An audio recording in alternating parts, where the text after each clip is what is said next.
Welcome everyone, this is Sean Thomas and we're taking a look at ARK Survival Evolved Patch Notes. So we've got version 231.1 and version 231.2. So we saw with the 231 the big nerf that came to the dinosaurs where they lost 85% of their health and melee damage. So in version 231.1 that was just released shortly after, they kind of rebalanced a little bit. So for Gigantosaurus they reduced its health by 50% in the wild, as well as 20% less damage in the wild. And they mentioned that this should not affect the tamed Gigantosaurus. They also fixed various potential server loading crashes. They also have 50% less explosion damage to dinosaurs and 20% less player melee damage.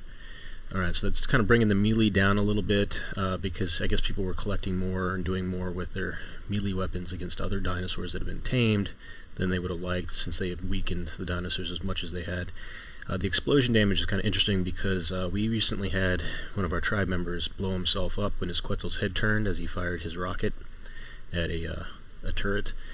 The dinosaur turned its head and he ended up blowing himself and the Quetzal up.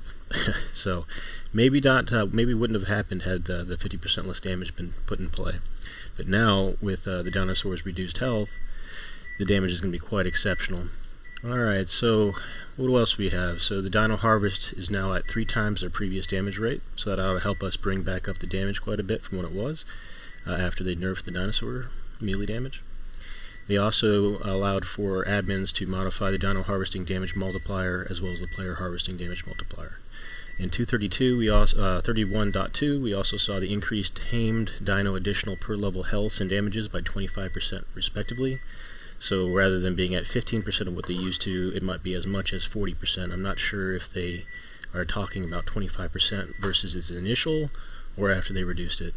And then they also have the fixed tame dino I&I health and damage scaling overrides to actually work now, so that ought to help you admins out. I hope this has been helpful. Mash the like button, please subscribe. This is Sean Thomas, ARK Survival Evolved, and I'll catch you next time.